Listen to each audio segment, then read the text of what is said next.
आताच्या भाषेत जे फास्ट फूड म्हणतात याचे जनक शिवाजी महाराज जर म्हणले तर ते चुकीचं होणार नाही, कारण त्यांनी सैन्याला उपाशी कधी राहून दिलं नाही. त्यांना खायला पण घातलं, त्याची सोय बघितली. तरी एवढं करून ते मोहिमेवर गेले, तिथल्या मोहिमा फत्ते केल्या. आज रायगड स्पेशल बिर्याणी नाही आहे, कधीच नव्हती, कारण आमच्या महाराजांना वेळ नव्हता क्युझिनकडे बघायला. त्यांना राज्य निर्माण करायचं होतं, स्थापन करायचं होतं. मल्हारराव होळकरांच्या काळात मला नाही वाटत त्यांनी कुठल्या रेसिपीकडे त्यांना बघायला वेळ मिळाला असेल, किंवा महाजी शिंदेने एखादा पदार्थ शोधून काढला, हा वेळ नाही मिळाला जो राजस्थानी राजांना मिळाला, कारण त्यांना बाकी कुठे कामं होती. बटाटा हा परदेशी आलेला जावई आहे, जो इथे खूप चांगल्या प्रकारे मिक्स झाला आणि त्याला इथल्या भारतीय लोकांनी ॲक्सेप्ट केलं आणि पॉप्युलर पण केलं, आणि त्याच्यामुळे तो उपासालाही चालतो. की उपासाला काय, हा न्यूट्रल आहे, हा चालतो आपल्याकडे उपासाला.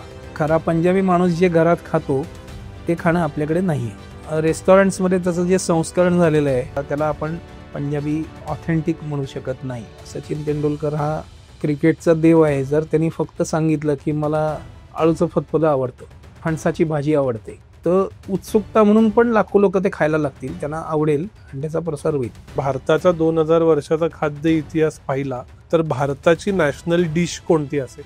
महाराष्ट्र कर्नाटक वाद चालला होता, त्यावेळी त्यांनी सांगितलं होतं की जर राज्याची पुनर्रचना करायची असेल तर ती पुरणपोळीच्या आधारावर करावी, कारण पुरणपोळी जिथे खाल्ली जाते तो उत्तर कर्नाटक हा महाराष्ट्रात पाहिजे, हीच आपली आत्ताची ही मागणी आहे.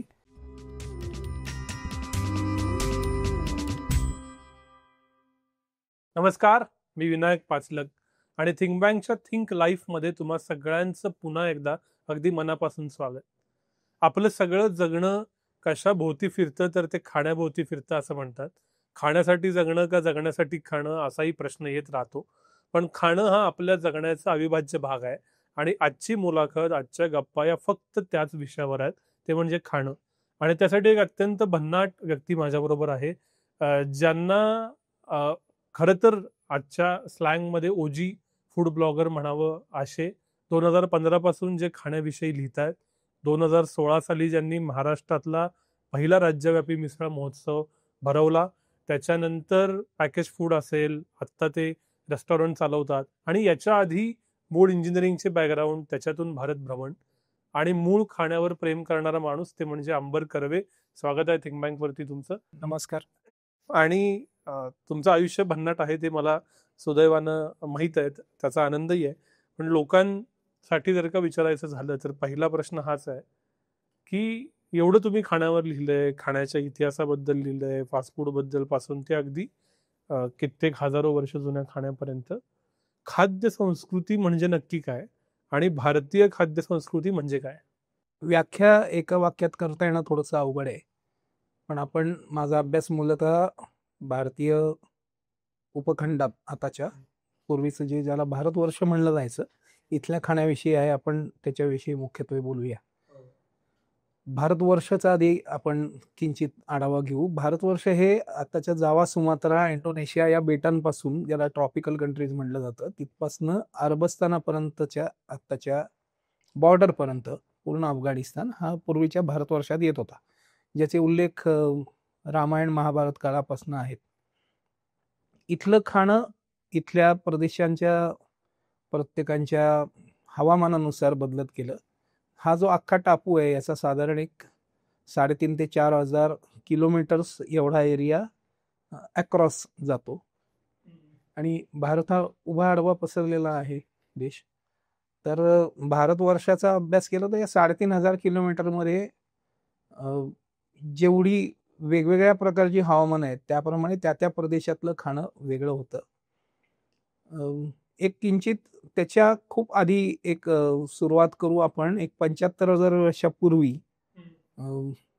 एक डॉक्युमेंटेड असलेला ज्वालामुखी टोबा नावाचा हा सुमात्रामध्ये झाला. आता खरं त्याचा खाद्यविषयाशी डायरेक्ट संबंध आहे असं नाही, पण त्यांनी भारतवर्षाचं चित्र पूर्ण बदललं.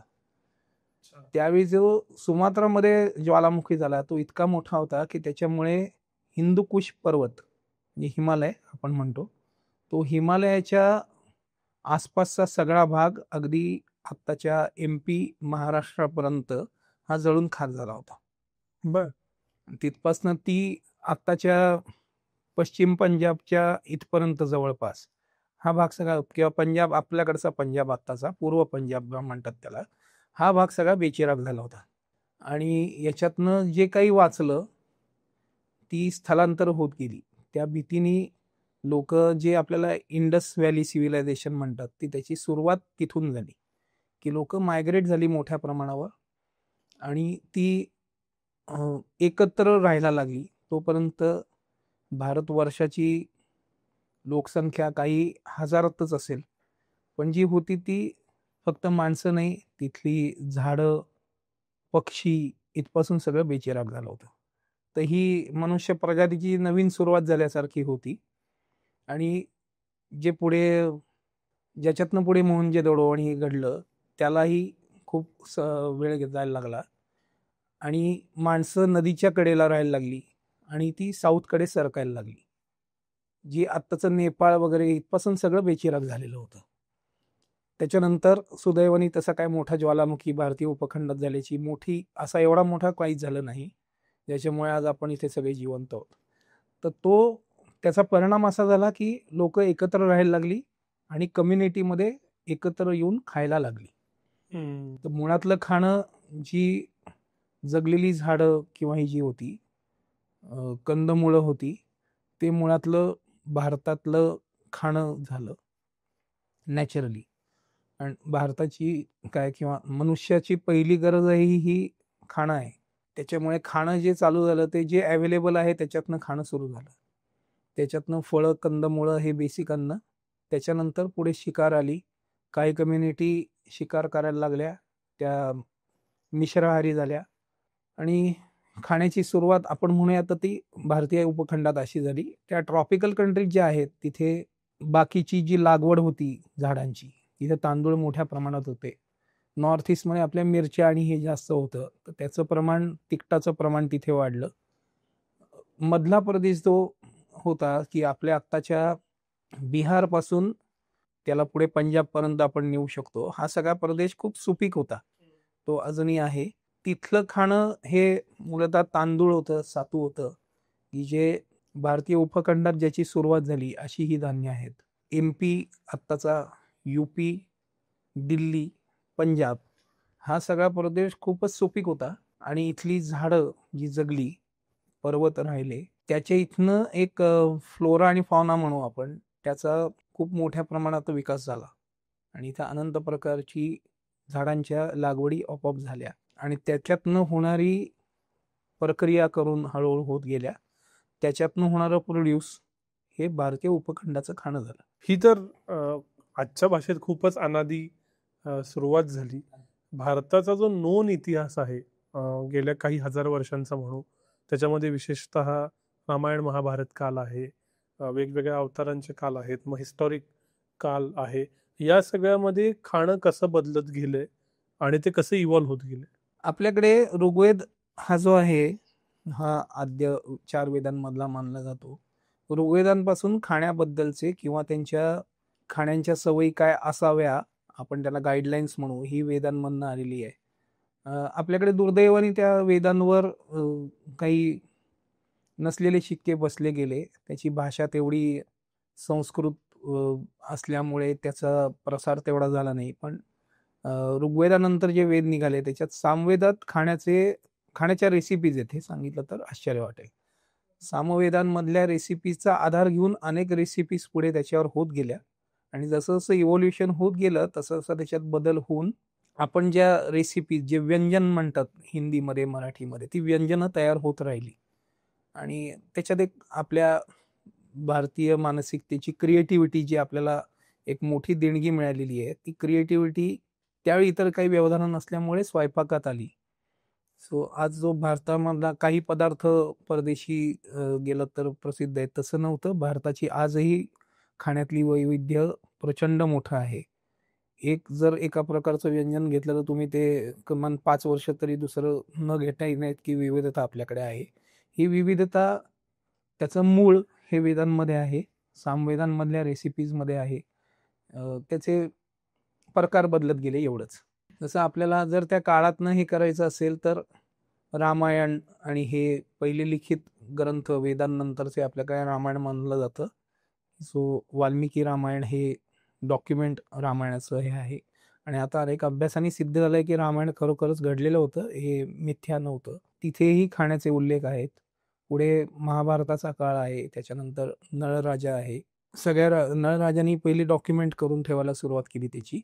नळराजा असेल तर तो एक भाग मला समजून घ्यायचाच आहे, पण ही इव्हॉल्व कशी होत गेली? कारण गेले 2000 वर्ष कोणत्या ना कोणत्या स्वरूपाची आक्रमणं भारत झेलत आलेला आहे आणि त्या प्रत्येकातून इव्हॉल्व होत आलेला आहे. सो गेल्या 2000 वर्षात ही जी मूळ भारतीय संस्कृती म्हणूया आपण, मुळात मूळ कशाला म्हणायचं हाही एक प्रश्न आहे, आणि त्याच्यात जे ॲडिशन्स होत गेले त्याची कहाणी काय? माणसाला जो केल्याने देशाटन जे आपल्याकडे म्हणतात ना मराठीत, ते खरं आहे. फक्त त्यावेळी देशाटनाचा उद्देश जो होता तो एक तर व्यापार होता किंवा तो साम्राज्य दुसऱ्याचं बळकावणं, ही जी महत्वाकांक्षा असते त्यातनं ती सुरुवात झाली. त्याचे जे बाय प्रॉडक्ट आहेत त्याच्यात आपल्या खाण्याची आपल्या ज्या पदार्थ आहेत, ज्या सवयी आहेत, ती दुसऱ्यावर लादणं ही पण एक त्याचा भाग होती. तुर्की आक्रमण व्हायच्या आधीही आपल्याकडे तुर्की आक्रमण साधारण एक 12व्या-13व्या शतकात पहिल्यांदा झालं असं मानलं जातं आपल्याकडे. त्याची आधी आक्रमक इकडून तिकडे आणि तिकडून इकडे दोन्हीकडे येत होते. जो आत्ताचा इराण आहे, ज्याला सध्या तर हॉट सब्जेक्ट आहे, तो पर्शिया होता पूर्वी. त्या पर्शियामधनं पारसी आपल्याकडे आले. तो झरतृष्टाचा देश म्हणून प्रसिद्ध होता. तिकडेपर्यंत भारताची रीच होती. पांडवकालीन तिथे जायला सुगम असे रस्ते होते. चीनमधून आलेला सिल्क रूट होता, ज्याची परंपरा साधारण आपल्या उत्तरापथ, ज्याला ब्रिटिशांच्या काळात ग्रँड ट्रंक रोड नाव पडलं, त्या रस्त्यांचा, त्या दळणवळणाच्या मार्गांचा या सगळ्या खाण्याच्या इव्हॉल्वमेंटमध्ये खूप मोठा हातभार आहे. ज्याच्यातनं चीनमधल्या वस्तू इथे यायला लागल्या, इथल्या खाण्याच्या वस्तू तिकडे गेल्या. बंगाल प्रांत जो आताचा आपण बांगलादेश म्हणतो, त्यातल्या चितगाव ढाकापासून अरबस्तानपर्यंत येणारा हा ग्रँड ट्रंक रोड होता, ज्याचा पांडवकालीन उल्लेख आहे, जो उत्तरापथ आहे. त्याची व्याप्ती थोडीशी कमी होती, ती अरबस्तानपर्यंत होती. गांधार प्रदेश, आताचा नंतरचा अरबस्तान, इथपर्यंत त्याची व्याप्ती होती. आपल्याला माहिती आहे, महाभारतात उल्लेख आहेत की शकुनी हा गांधार प्रदेशाचा नरेश होता आणि तिथले घोडे प्रसिद्ध होते. त्या घोड्यांची इकडे देवाणघेवाण व्हायची, त्याचा व्यापार व्हायचा. आणि या व्यापारातनं होणारं खाण्याचं इकडे तिकडे जे व्हायचं सगळं, बांगलादेश किंवा आताचा बांगलादेशच आपण म्हणतोय त्याला, तो इकडचे पदार्थ अरबस्तानपर्यंत पोहोचले आणि अरबस्तानचे पदार्थ बांगलादेशपर्यंत पोहोचले. आणि हे सगळं मुख्यत्वे झालं या मधल्या, जो दिल्ली मथुरा हा मधला जो टापू आहे, त्याला या सगळ्याचा लाभ झाला. त्याला दोन्हीकडचं कल्चर तेवढंच अनुभवायला मिळालं, कारण हा मुख्यत्वे जाणारा रस्ता होता, तो जाणारा प्रदेश होता, हा आत्ताचा उत्तर भारत आहे, हा होता. त्याची जर आपण लाहोर ही लवकुश, रामाचे पुत्र दोघांपैकी लवची, त्यांनी लाहोर वसवलं असं मानलं जातं आजही. तर त्याची राजधानी होती ती त्याला दिलेल्या राज्याची. तर हा सगळा प्रदेश होता, हा मुळातला खूप सुपीक प्रदेश मानला जातो. तर या सुपीक प्रदेशात तिकडनं येणारं जे काही आहे त्याची लागवड इथे व्हायला लागली. ते अन्न भारतात निर्माण व्हायला लागलं. त्याच्यातनं पुढे ते एक एक व्यंजनं व्हायला लागली. या सगळ्यांमध्ये पर्शिया, तर तिथल्या पद्धती किंवा अफगाण किंवा त्यांच्या पद्धती, या खाण्याच्या पद्धती कशा इव्हॉल्व होत गेल्या, आणि भारतीय लोकांची विशिष्ट खाण्याची पद्धती, विशिष्ट पद्धतीचं खाणं असं काही होतं का त्याच्या आधी? थोडं उलट झालंही असं म्हणायला हरकत नाही, कारण भारतवर्षातले स्वयंपाकाची परंपरा ही जास्त प्राचीन म्हणायला पाहिजे. जी एस्टॅब्लिश होती त्यावेळी पण, म्हणजे मुळात आपण एक चतुःसूत्री लक्षात घेऊया. मी कायम सांगायचा प्रयत्न करतो की आपल्या इथे कच्चं खाणं आपण भारतीय लोकांनी खूप लवकर सोडलं आणि त्याच्यावर प्रक्रिया करणं भारतीयांनी जेवढं लवकर आत्मसात केलं, शोधून काढलं, आत्मसात केलं आणि ते पूर्ण भारतात पसरलं, त्याच्या एवढ्या प्रोसेस इतर कोणी करत नसावेत. याच्यात शिजवणे कुठलाही पदार्थ ही एक मुळातली पद्धत. म्हणजे आगीवरचा स्वयंपाक हा कदाचित असं उलट असू शकतं की भारतातनं ही परंपरा पर्शियाला गेली असावी, त्यावेळेच्या देवाणघेवाणीच्या मार्गातनं. आणि तिथे आगीलाही खूप आजही आपण बघितलं तर पारसी समाजात आगीला खूप हे असतं, महत्त्व असतं. ही परंपरा इकडनं तिकडे गेल्याची शक्यता मला जास्त वाटते. त्याच्या संदर्भात मला वाचनाला काही आधार नसलेला असं काही मी वाचलेलं आहे, त्याच्यावरनं मी हा अंदाज व्यक्त करतो. पण शिजवणे, उकडणे, भाजणे हे प्रकार आपल्याकडनं सुरू झाले. आगीवरचा स्वयंपाक हा मुळातला आपला फायंडा आहे असं माझा समज आहे. आगीवरचा स्वयंपाक हा आपला फाईंड आहे. त्याच्या बरोबरीनं मसाले हे आपले फाईंड मानले जातात. तर मसालेची म्हणजे मसाले कसे इव्हॉल्व्ह झालेत काय दिसतं? मसाल्याचा असण्याचा उल्लेख किती जुना आहे हे मला सांगता येणार नाही, पण जावा, सुमात्रा, इंडोनेशिया या बेटांमध्येही मसाले खूप होते.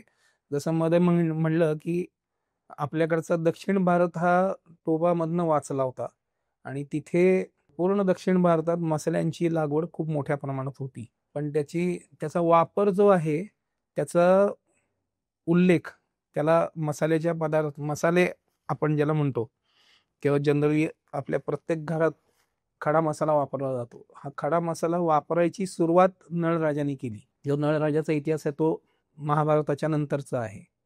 त्यांनी ते धातू म्हणायचे त्याला, आणि त्यांनी जे डॉक्युमेंट केलंय, नळ पाकदर्शन नावाचं त्याचं पुस्तक आहे संस्कृतमधलं, ज्याचा मराठीतला अनुवाद पण प्रतिभा रानडेंनी आपल्या मराठीत केलेला आहे. आता पुस्तक आउट ऑफ प्रिंट आहे, पण ते होणार आहे असं मला त्यांच्याकडनं समजलंय. त्याच्यामध्ये धातू हा उल्लेख आहे, ते तिथे तुम्ही मसाले म्हणून धरा. ते या मसाल्याचा वापर करणारा नळराजा, आणि ते मसाले वापरून त्यांनी अशी आपल्याकडे आख्यायिका जी आहे, त्याला ज्यावेळी देव शाप द्यायला आले त्यावेळी त्यांनी सांगितलं की तुम्ही माझ्या हातचं एकदा खाऊन बघा, तुम्ही मला शाप देणार नाही किंवा दिला तो शाप द्या, असं त्यांनी देवांना चॅलेंज केलं होतं. एवढ्या दर्जाचा तो स्वतः चांगलं उत्तम बनवायचा. तर हे मसाल्याचा वापर करणारा, आणि मग त्याच्यानंतर प्रोड्यूस ऑटोमॅटिक वाढतं. जोपर्यंत एखाद्या वस्तूचा आपल्याला उपयोगच माहीत नाही तोपर्यंत त्याचं प्रोडक्शनही वाढत नाही. हा अगदी कॉमन सेन्स जो आहे तो सांगतो. तर मसाल्याचा वापर हळूहळू प्रसार होत गेला आणि त्याच्यानंतर त्याची लागवडही मोठ्या प्रमाणात झाली. त्याचं पीक जास्त चांगलं येण्याकरता प्रयत्नही झाले असणार त्यावेळी. आणि त्याच्यातनं त्याचं महत्त्व ज्यावेळी पश्चिमेतल्या किंवा अतिपश्चिमेकडच्या लोकांना ज्यावेळी समजलं, त्यावेळी भारतात ते व्यापार करण्याकरता मसाल्याचे पदार्थ, दुसरं ॲडव्हान्टेज काय आहे तर मसाल्याचे पदार्थ मुळात टिकतात पण सगळे. तुम्ही जर त्याला कच्च्या मालासारखं धरलं तर रॉ आपण म्हणू त्याला, त्याच्या रॉ फॉर्ममध्ये ठेवलं तर ते भरपूर टिकतात. त्यामुळे व्यापार करून घेऊन जायला ते सुलभ असतात. त्यामुळे मुख्यतः ज्यावेळी वरचा रस्ता बंद झाला किंवा तिकडनं येणं ज्यावेळी अवघड आहे असं दिसायला लागलं, त्यावेळी अरब किंवा स्पॅनिश ही लोक, पोर्तुगीज, हे सगळे त्या व्यापाराकरता म्हणून भारतात यायला लागले आणि त्याचा प्रसार जगभरात झाला. साधारणतः 1000 नंतरचं जे शतक होतं त्या शतकामध्ये वेगवेगळ्या इतर देशीय राजवटी आपल्यावरती आल्या. मग त्याच्यामध्ये काय खिलजीपासून ते अफगाण, पठाण सगळेच असतील त्याच्यामध्ये. तर ह्यांचा आपल्या जगण्यावरती आणि खाण्यावरती कसा प्रभाव पडला? आपण त्याच्यात थोडंसं आधी जाऊ. त्यांना यायला मार्ग मिळाला तो चंद्रगुप्तांनी जी उत्तर पथाचा विस्तार केला, याच्यानंतर तो मार्ग सुगम झाला. त्याच्यातनं सिकंदर आला. सिकंदर साधारण चंद्रगुप्त ज्यावेळी राज्याकर्ता नव्हता किंवा भारताचा शासक नव्हता, तो पहिला सम्राट होता. त्याच्या तत्कालीन म्हणू आपण, कारण सिकंदरचं आयुष्य कमी होतं आणि त्यावेळी नंद साम्राज्य होतं, ज्याच्या विरुद्ध मुख्य सिकंदरला अनेक त्याच्या राज्यांशी लढायला लागलं. ते नंद साम्राज्य सिकंदर गेल्यानंतर चंद्रगुप्तानी कॅप्चर केलं. त्यांना त्याच्या मुख्य सेनापतीला हरवून स्वतःचं राज्य एस्टॅब्लिश केलं आणि राज्य एस्टॅब्लिश करून त्यांनी बरंच वाढवलं की त्याचं जे मुख्य ते पाटलीपुत्र, आताचा बिहार, पाटणा, हे जे होतं ते इकडनं चंद्रगुप्ताचं साम्राज्य दक्षिण भारताच्या बॉर्डरपर्यंत, म्हणजे आताचा आपण मराठवाडा म्हणू, महाराष्ट्राची एक बाजू आहे ती, आणि इथपर्यंत महाराष्ट्रात चंद्रगुप्ताचं साम्राज्य पसरवलं. गुजरातमध्ये होतं, महाराष्ट्राचा काही भाग होता आपण असं म्हणूया.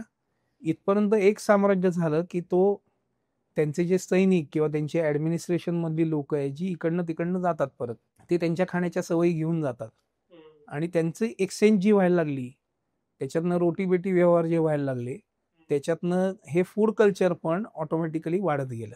हा झाला भारतीय खाण्याच्या इव्हॉल्युशनचा इतिहास. आता आपण इतिहास थोडा बॅकस्टेजला ठेवू आणि खाण्याबद्दलचे जे माझ्या मनातले प्रश्न आहेत ते मी विचारतो.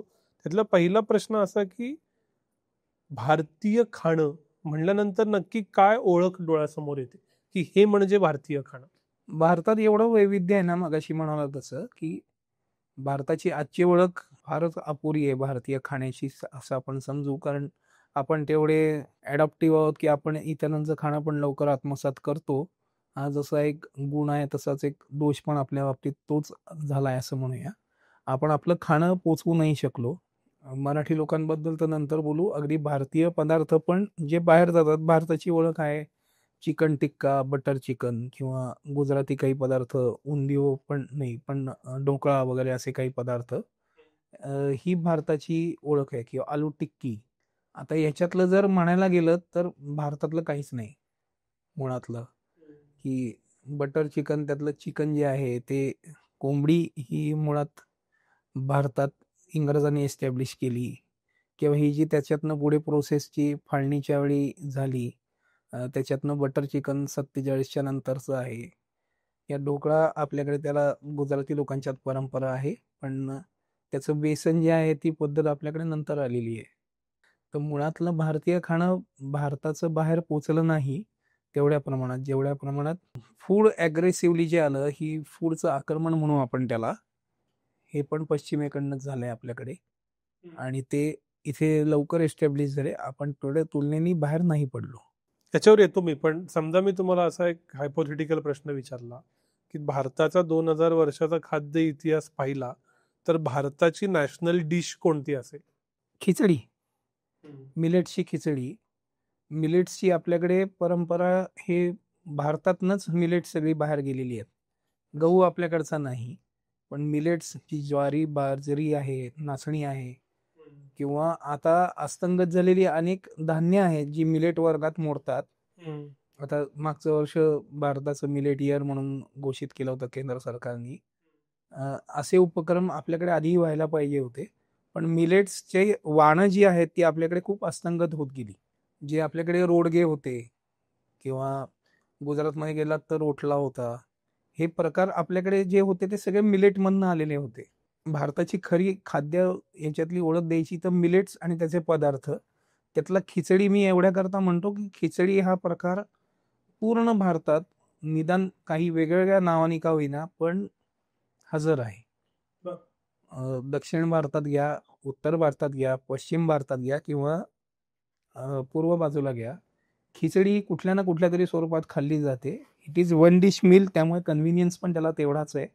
तुम्ही ज्या पदार्थांचा उल्लेख केलात की जे देश जगभरात बटर चिकन म्हणा, आलू टिक्की म्हणा मानले जातात, ते आपले नाहीत.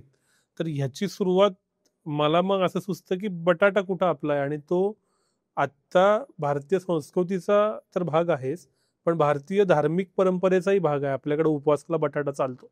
तर हे काय आहे? मुळात भारतीय उपवासात काही खाणं हे असं काही सांगितलेलं नाही. किंवा खरं आपण सांगू का की उपवास हा सामान्य जनांकरता सांगितलेलाच नव्हता.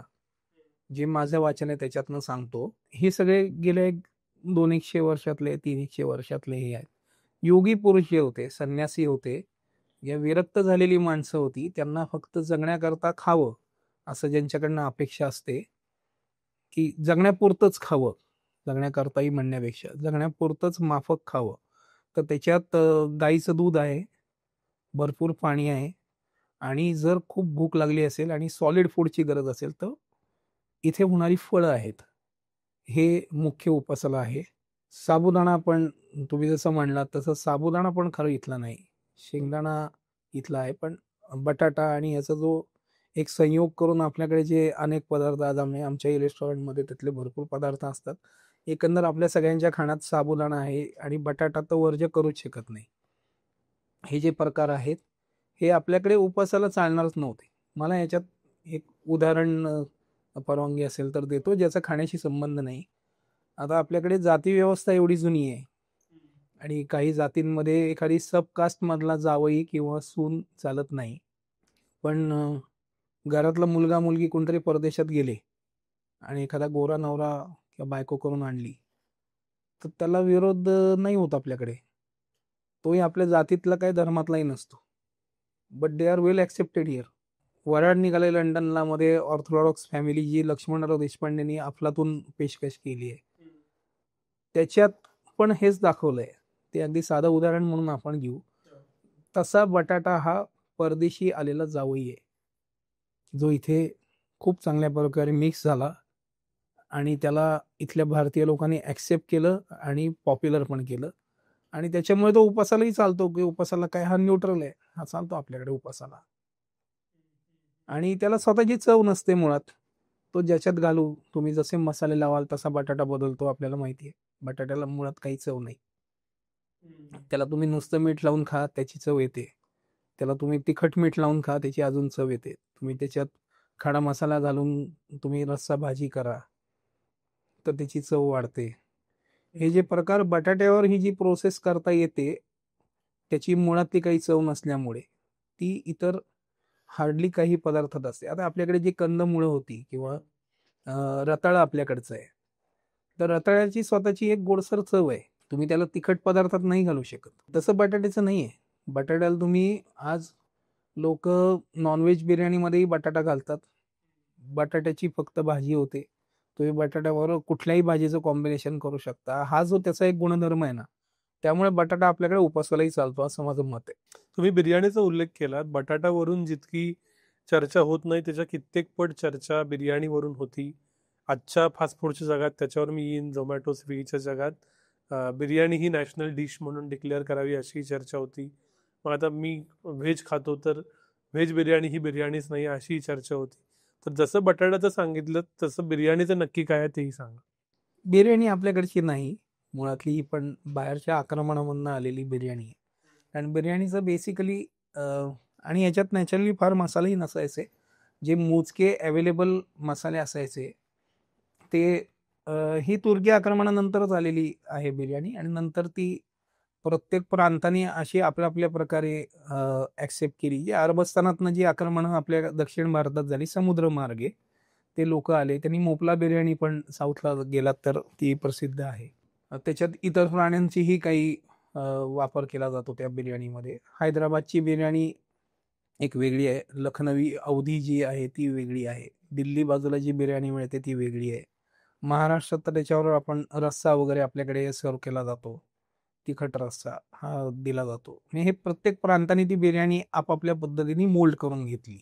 मुळातली ती बाहेरची आहे आणि ती वन डिश मिल, त्यामुळे ती लवकर पॉप्युलर झाली.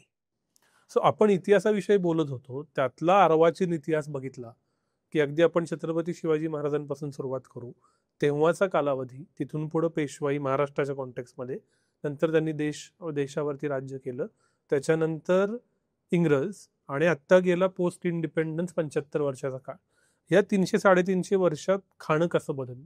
महाराज छत्रपती झाले. मुळात ते हिंदवी स्वराज्याची स्थापना करायची वयाच्या 16व्या वर्षी या ध्येयाने त्यांनी प्रेरित होते. जिजाऊ मासाहेबांनी त्यांना जी शिकवण दिली, त्याच्यानंतर ते 16व्या वर्षी ते एक ट्रेंड फौजी होता. तो एक सरदार पुत्र होता. शहाजी महाराजांचा मुलगा म्हणून त्यांनी सुरुवात केली. जे त्यांच्या लेवलचे त्यावेळी कदाचित शेकडो सरदार पुत्र असतील, पण एकटे महाराज असे वेगळे होते की ज्यांनी स्वतःचं साम्राज्य करायचं ध्येय ठेवलं. हा इतिहास आपल्याला सगळ्यांना माहिती आहे. त्याच्या पुढचा साधारण वयाच्या 52व्या वर्षी जेव्हा महाराजांचं निधन झालं, तोपर्यंत त्या माणसाला मला नाही वाटत असा एकही महिना असा मिळाला असेल की ते रिकामे होते. त्यांच्या सतत मोहिमा, त्यांच्यावर होणारी आक्रमणं, त्यांचा साम्राज्य विस्तार, त्यांची राज्याची घडी बसवायची, आर्थिक व्यापाराची, हे सगळे प्रकार या माणसाला आयुष्यभरात उसंत नाही मिळाली. हेच पुढे संभाजी महाराजांच्याही बाबतीत झालं. पुढे राजाराम महाराजांच्या काळातही तोच प्रकार वेगळ्या, त्यांना सतत शत्रूच्या आक्रमणापासून त्यांना लांब राहायला लागलं. त्यांनी मराठी फूड साऊथमध्ये इस्टॅब्लिश करण्यात त्यांचाही मोठा हातभार आहे. महाराजांच्या काळात आता आपण विचार करू, हे अवधी वगैरे मगाशी मी बिर्याणीच्या याच्यात उल्लेख केला, हैदराबादचा केला, तर हैदराबादचा नवाब म्हणजे काय, तर नवाब हा राजाचा मांडलिक असायचा. हैदराबाद सुभा जो होता, ज्याच्यात आत्ताच्या मराठवाड्यापासून आंध्र तेलंगणाचा आणि अजून साऊथचा बराच भाग यायचा, हा त्यांना मुघल औरंगजेबापासून त्यांनी दिलेला होता. तो वजीर होता मुघलांचा आणि त्याला त्यांनी दक्षिणेत पाठवून त्यांनी हैदराबाद जे आहे ते भागानगर त्यावेळचं तो सुभा त्यांना दिला आणि त्यांना नंतर वेळ होता. हेच असंच झालं राजस्थानमधल्या एक चित्तोड संस्थान सोडून बाकी सगळे सरदार जे होते किंवा राजे आधीचे सो कॉल्ड राजे होते हे मांडलिक झाले. यांनी पहिल्यांदा मुघलांना आपली राज्य बहाल केली आणि त्यांच्या वतीने ते नामधारी राजे म्हणून राहिले. आता इथे मुद्दाम एक नमूद करावं असं वाटतं, इतिहास हा इतिहास असतो आणि तो तसाच मांडायला हवा. आपल्याला आवडतो म्हणून इतिहास नाही. दस व्हेरीली हॅपन असं एक व्याख्या आपण जर बघितली तर तो इतिहास हा इतिहास आहे. हे सत्य आहे की तिथल्या राजे हे मांडलिक होते तर मांडलिकच होते. त्याच्यातनं कोणाच्या भावना दुखवायची गरज नाही आहे. पण याच्यामुळे जर तुम्ही बघितलं तर राजस्थानी क्युझिन खूप प्रसिद्ध आहेत आणि ही जी कुठलीही क्युझिन घ्या तुम्ही, अवधी घ्या किंवा आता लखनौमध्ये गेलात तर बडा इमाम बाडा आहे. त्याचं बांधकाम काही वर्ष चालू होतं. तिथे येणाऱ्या मजुरांच्या मुळे निहारी ही हे क्युझिन आलं असं मानलं जातं. काही जण जे औरंगजेबाच्या सैन्यात जे जसं म्हणलं तसं शिवाजी महाराज मुख्यत्वे लढले ते मुघलांच्या विरुद्ध लढले. तर मुघलांच्या फौजेत जी लोक होती ती जे सरदार होते, जे दिलेल खान सारखे सरदार होते, हे बाहेरनं आलेले पठाण होते आणि सैन्य होतं ते इथली लोक होती आपल्या भारतातनं मुघलांच्याकडे गेलेली. या लोकांच्या अन्नात पण तफावत होती. पण पठाण लोक मुळातले अग्रेसिव्ह असल्यामुळे त्यांचं खाणं पण त्यांनी इथे लादलं आणि आपल्या लोकांनी ते त्यांच्या स्वभावाप्रमाणे लवकर आत्मसात केलं. हे मुख्य होतं ते स्लो कुकिंग फूड होतं जे पठाणांनी आणलं आणि मुळात त्यांचं अन्न मुख्यत्वे होतं ते नॉन व्हेजिटेरियन होतं, ज्याला शिजवायला मुळात वेळ जास्त लागतोच आणि तिथे एवढा वेळ नसतो. तर हे रात्रभर शिजवलं जाणारं अन्न, मग ते बिर्याणी घ्या किंवा इतर त्यांचे पदार्थ घ्या, हे रात्रभर कुकिंग होणारे पदार्थ होते आणि हे सगळे इकडच्या दिवसाच्या लढाईत जर हे करायचे झाले तर त्याला वेळ लागायचा. म्हणजे जर तुम्ही कुठली मुघलांची मोहीम मराठ्यांवर झालेली आक्रमणं बघितली, त्यांना यायला जायला जो वेळ लागायचा त्याच्यात महाराज 4 मोहिमा पत्ते करून यायचे. त्याच्या मागे महाराजांसारखा एक द्रष्टा शासक जो होता त्यांनी आताच्या आपल्या मॅनेजमेंटच्या भाषेत गॅप अनालिसिस नक्की शोधला होता की त्यांना का वेळ लागतो आणि आपण जो गनिमी कावा करायचा आहे, जो स्ट्रॅटेजिक हल्ला आहे, त्या शत्रूला आपल्याला हव्यात अशा मार्गाने ठराविक जागी आणणं, तिथे दबा धरून राहणं, याचा अर्थ तुम्हाला शत्रूच्या आधीच त्या जागी पोचायला पाहिजे. याचा अर्थ तुमचं ट्रॅव्हलिंग फास्ट पाहिजे. बरं, सैन्य अन्नाशिवाय कधी काम नाही करू शकत, हे तर जगमान्य सत्य आहे. महाराजांसारख्यानं ते माहीत नसणं हे शक्यच नाही. पण त्याच्यावर महाराजांची आयडिया काय होती की भाकऱ्या सगळ्यांनी थापून घ्यायच्या. भाकरी करणं हे तुलनेने सोपं आहे. जे घरातनं निघताना मोहिमेवर यायचे त्यांच्या घरातनं त्यांना भाकऱ्या रोडगे असे दिले जायचे जे टिकायचे. जर एक सहज म्हणून सांगतो, हे रोडगे किंवा भाकऱ्या असायच्या आत्ताच्या पेक्षा जाड असणार हे नक्की. त्याला व्हायला वेळ लागतो पण त्या टिकतात जास्त. जेवढे जाड हे असतील तेवढे नंतर टिकतात पण जास्त. ह्या प्रकारे त्या टिकवल्या जायच्या, त्या रुमालात बांधून घेतल्या जायच्या आणि त्याच्यावर चटणी किंवा असं काहीतरी मिरचीचा ठेचा जो कुठल्याही माणसाला सहज करता येतो. जाता आता कुठेतरी मिरच्या खोडल्या किंवा एखादा पाला खोडला आणि त्याचा ठेचा केला आणि तो भाकरी बरोबर खाल्ला. कांदा घ्यायचे, जसे उल्लेख आपल्या इतिहासात लिहून ठेवले इतिहासकारांनी की भाकरीबरोबर एखादा कांदा असेल, कांद्याला एक मुळात एक थोडीशी गोडसर चव असते. याच्याबरोबर महाराजांचं सैन्य या खाण्यावर पटकन खाऊन पुढे जायचं. आताच्या भाषेत जे फास्ट फूड म्हणतात, याचे जनक शिवाजी महाराज जर म्हणले तर ते चुकीचं होणार नाही. कारण त्यांनी सैन्याला उपाशी कधी राहून दिलं नाही.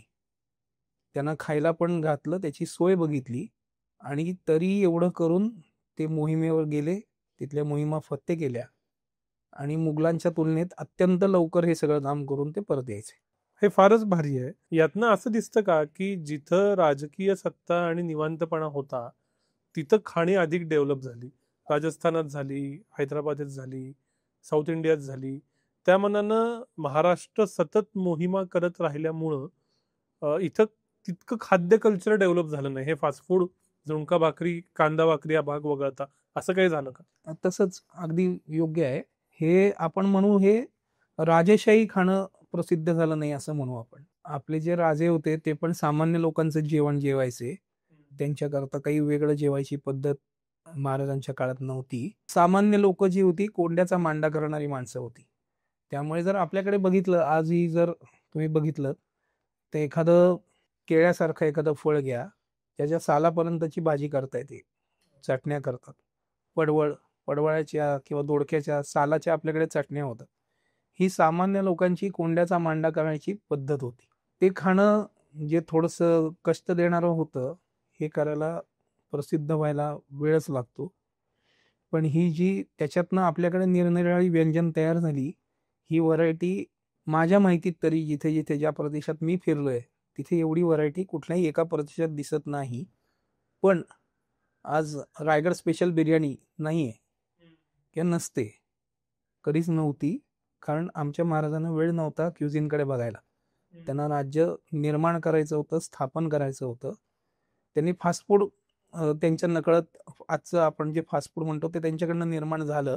पण त्यांना जसं अवधी बिर्याणी फेमस आहे किंवा अजूनही बाकी तुम्ही बघाल तर पंजाबमध्ये पंजाबी क्युझिन ही खूप साधी सोपी, कमीत कमी पदार्थात तयार होणारे पदार्थ हे पंजाबी असतात. कारण त्यांच्यावर पण आक्रमण व्हायची. त्यांनाही 4 भांडी घेऊन कुठेही कधीही पळायला लागायचं. शत्रूशी आक्रमणाचं तोंड द्यायला लागायचं, लढायला लागायचं, जिंकायला लागायचं. त्यामुळे त्यांच्याकडेही हीच पद्धत आहे. कुठलंही पंजाबी खाणं हे अक्षरशः मोजक्या 4 पदार्थात तयार होणारं असतं. तेच प्रकार महाराष्ट्रात, कारण हे 2 प्रांत सतत लढत राहिले कोणा ना कोणाशी तरी. इथे महाराजांच्यामुळे हिंदवी साम्राज्याची सुरुवात झाली आणि त्यांना आयुष्यभर लढायला लागलं. पुढे संभाजी महाराजांना लढायला लागलं आणि पुढच्याही राज्य करताना मराठी सेनापती पेशव्यांचे पर्यंत, उत्तर पेशवाई येईपर्यंत महाराष्ट्र हा सतत लढतच होता कोणा ना कोणाशी तरी. आणि इथनं गेलेले होळकर होते, शिंदे होते, ज्यांना पुढे मोठे सुभे मिळाले, गोविंदपंत बुंदेले होते. यांच्यामुळे भारतात जो मराठेशाहीचा प्रसार झाला, इकडनं ही जी लोक होती, ही पण त्यांच्या मल्हारराव होळकरांचं आपल्याकडे आहे किंवा महादजी शिंदेचं आहे. ही माणसं म्हणजे नुसते पेशवे लढत नव्हते, ते महाराजांच्या वतीने पेशव्यांच्या बरोबर हे सरदार पण लढत होते. आणि यांच्या आयुष्यात इंदोरचं तर आता फेमस आहे, प्रसिद्ध आहे. पण मल्हारराव होळकरांच्या काळात मला नाही वाटत त्यांनी कुठल्या रेसिपीकडे त्यांना बघायला वेळ मिळाला असेल. या महादजी शिंदेने एखादा पदार्थ शोधून काढलाय, हा वेळ नाही मिळाला जो राजस्थानी राजांना मिळाला. कारण त्यांना बाकी कुठे कामं होती. आत्ताचं खरं खरं सांगायचं झालं तर त्यांना दिवसभर त्यांचं राज्य मुघल सांभाळायचे, पुढे ब्रिटिश सांभाळायचे, पैसे येत असायचे, सारा येत असायचा, वसुली होत असायची. त्यांना अशा वेळीच वेळ मिळू शकतो, जो रिकामा माणूस आहे तो याच्याकडे वळू शकतो. मराठेशाहीच्या सुदैवानीच म्हणेन मी, काही जण दुर्दैवानी म्हणतील, स्वयंपाकातले काही असतील ते, हे पदार्थ पोचवता आले नाहीत. हा एक मोठा भाग राहिला. ब्रिटिशांची लढा, आधी मुघलांची लढा, हे मराठेशाहीने दिलं, हे महाराष्ट्राचं सुदैव आहे. पण त्यातला मग अपवाद म्हणून सांबारकडे बघायचं का, की संभाजी महाराजांना आवडणारी आमटी म्हणून ती साऊथ इंडियात गेली का? काय नक्की सांबारची स्टोरी काय? सांबारचं संभाजी महाराजांना आवडतं म्हणून केल्याचा उल्लेख जो आहे तो मला वाटतं इंदिरा गांधींनी त्याचा उल्लेख केल्याचं मी माझ्या वाचनात आहे. पण मला वाटतं हे शहाजी महाराजांच्या काळात निर्माण झालेलं असेल. आणि शहाजी महाराजांच्या काळात जे मराठी लोक तिकडे गेले, त्यांना इथली आमटी माहिती होती आणि त्या आमटीच्या दक्षिण भारतीय संस्करण हे सांबारमध्ये झालं असेल. आणि शहाजींचा ही सांबार या अक्षरांशी, त्यांचाही अक्षरांचा मेळ घातला जाऊ शकतो.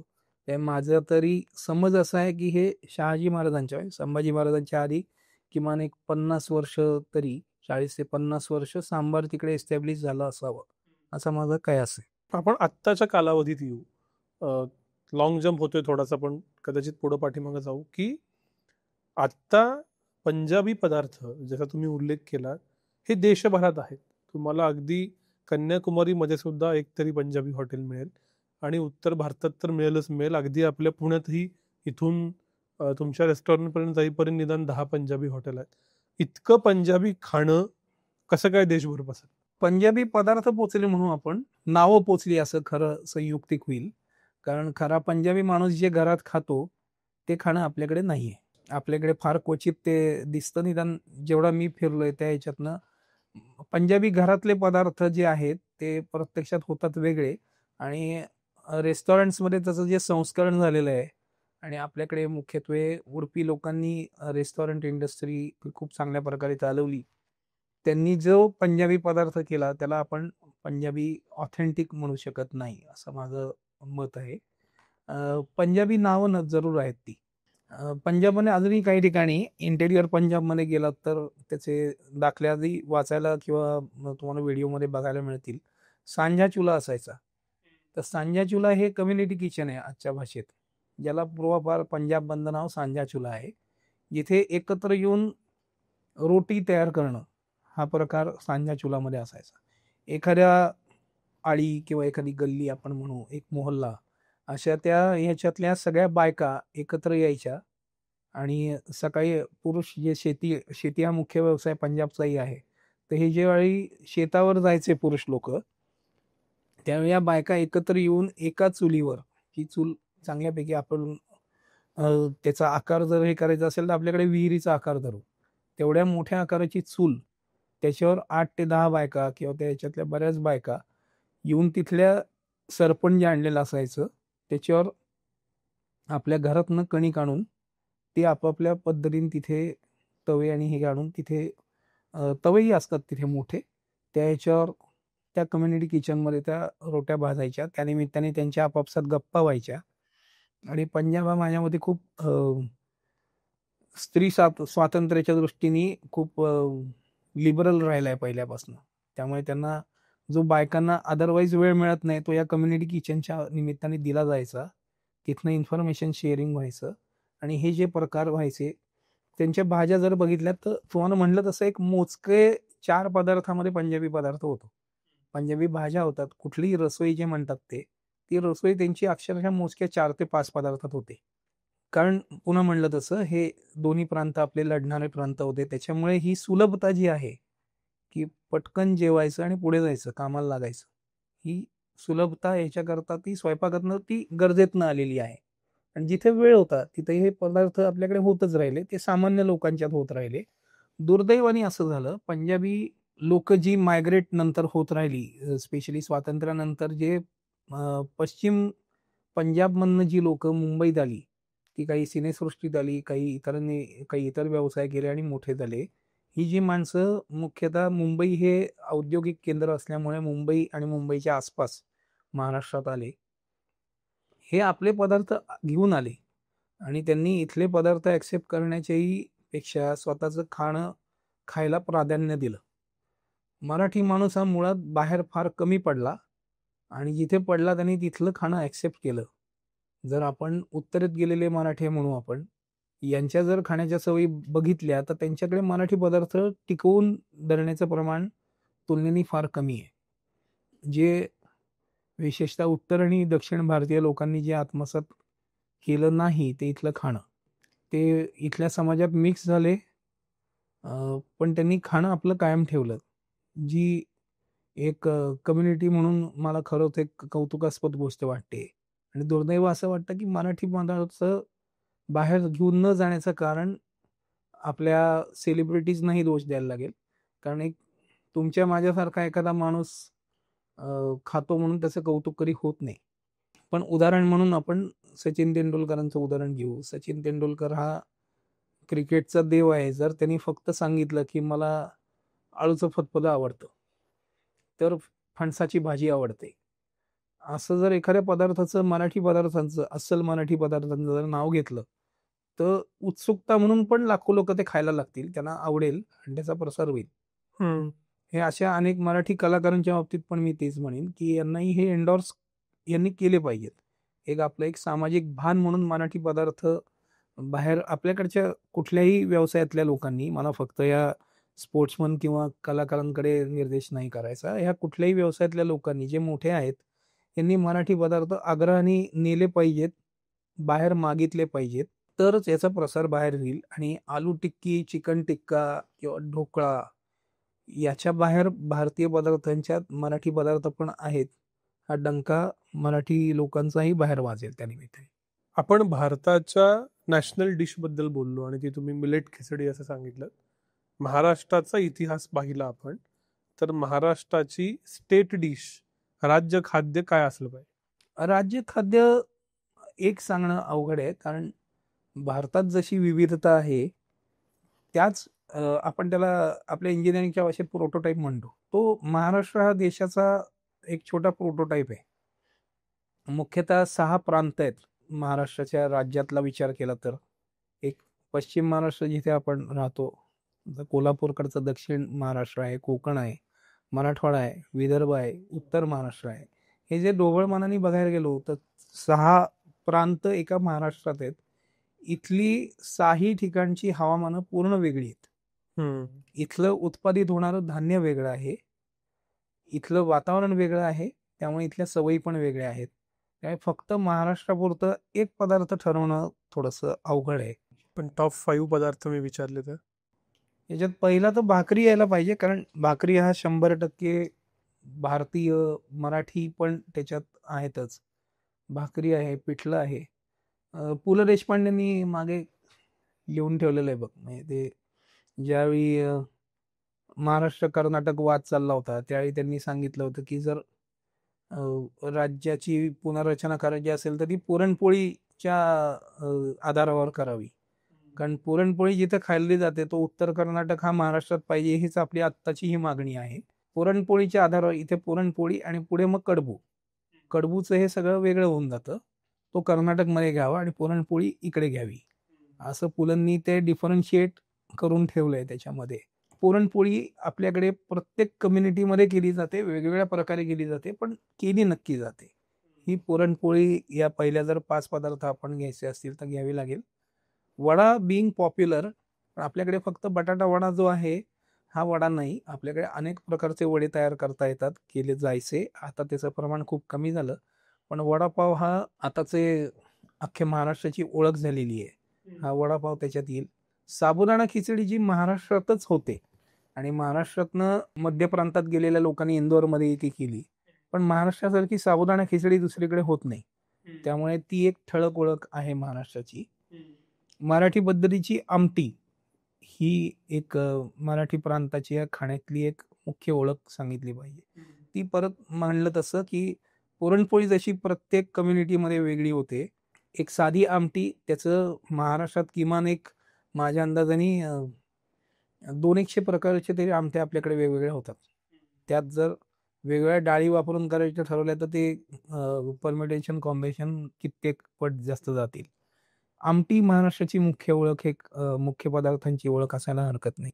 खाण्यातला हा जो अभिजन बहुजन प्रकार आहे, किंवा गोड आवडणं, तिखट आवडणं, चिंच गुळ ते तांबडा पांढरा, तर ह्या फरकाकडं कसं बघावं आणि संस्कृती खाण्यातनं जातीतनं कशी इव्हॉल्व्ह होते? याचं मूळ चातुर्वर्ण्यामध्ये असं मला वाटतं. म्हणजे आपल्याला बरंच आधी जायला पाहिजे की जे मूळ चातुर्वर्ण्य दिलेले आहेत, क्षत्रिय, ब्राह्मण, वैश्य आणि शूद्र, या चौघांचं खाणं माझ्या मते जे वर्णव्यवस्था आहे ही कामांवर निर्माण झालेली वर्णव्यवस्था आहे. आताचा काळ असा आहे की त्यावेळीचे जर खाण्याच्या सवयी आपण बघितल्या तर क्षत्रिय लोकांना लढायला लागायचं, त्यामुळे त्यांचं खाणं थोडं तामसी, राजसी या दोन्ही प्रकारचं असायचं.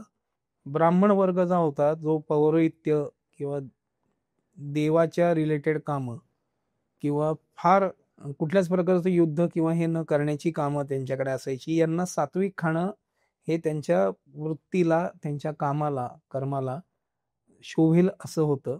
त्यामुळे हा वर्ग जो होता तो परंपरेने शाकाहारी जास्त राहिला. हे फक्त महाराष्ट्रापुरतं सांगतोय, कारण उत्तर भारतात किंवा पश्चिम भारतात जे लोक गेले, पूर्व भारतात जे लोक गेले, जे ब्राह्मण वर्गातले होते किंवा तिकडचे जे ब्राह्मण वर्ग धरला जातो, तेही शुद्ध शाकाहारी वगैरे नाही आहेत. ते मासे खातात, काही जण नॉन व्हेजिटेरियन खातात. युपी मधले आपण काही बघितले तर तेही नॉन व्हेजिटेरियन असतात. महाराष्ट्रातला ब्राह्मण समाज जो आहे तो मुख्यत्वे शाकाहारी राहिला. वैश्यवृत्तीच्या माणसांना कायम बुद्धी तल्लख आणि फिरायलाही लागायचं, त्यामुळे यांचं खाणं जास्त टिकणारं पश्चिम भारतापुरतं जर आपण बोलायचं झालं तर राजस्थान गुजरातमधले व्यापारी देशभरात फिरले. आज आपण कुठल्याही भारताच्या एखाद्या कोपऱ्यात गेलो, एखाद्या मारवाडीचं दुकान दिसतं, एखाद्या गुजरातीचं दुकान दिसतं. याचं कारण ते पहिल्यापासून ते बाहेर पडत राहिले, त्यामुळे त्यांना टिकणारे जसे फरसाण हा प्रकार जो आहे ज्याचं गुजरातमधनं उगम झाला असं मानायला पण हरकत नाही. तर तऱ्हेतऱ्हेची फरसाणं वेगवेगळी हरभरा डाळ वापरून होणारे त्यांचे अनेक प्रकार हे जास्त टिकणारे आहेत, की त्यांना सात्विक तर खायचं असायचं, पण ते टिकणारही हवं असायचं. आणि जे शूद्र लोक जे समजले जायचे हे बिचारे असे होते की यांना जे मिळेल ते खायचे, हे शिकार पण करायचे, यांना जे मिळेल ते खाल्लं यांच्याकडनं जायचं. त्यामुळे त्यांच्या ह्यांना खायला बंधनं काही राहिली नाही, त्यांच्याकडे तेवढा मुक्तपणा होता. त्याच्यामुळे यांना कुठलीही जनावरं वर्ज्य नव्हती. विशेषतः जे डोंगरी आदिवासी भागात राहिले जायचे किंवा त्याच्याजवळ आपण खरं म्हणूया आपण ते गावकुसा बाहेरचे जे म्हणतात ना, पूर्वीचं जे होतं गावकुसा बाहेरचं खाणं हे बहुजन समाज जो सरसकट मानला जातो याच्याही पेक्षा गावकुसा बाहेरचा माणूस जगणारा यांचं खाणं अजूनच वेगळं. आत्ताच्या काळात आपण कदाचित त्याचा विचारही करू शकणार नाही असं दुर्दैवाने त्या लोकांना खायला लागलं. हे त्यावेळेच्या जाती व्यवस्था, वर्ण व्यवस्था याचा परिणाम होते, तर ते खाण्यामध्ये रिफ्लेक्ट झाले.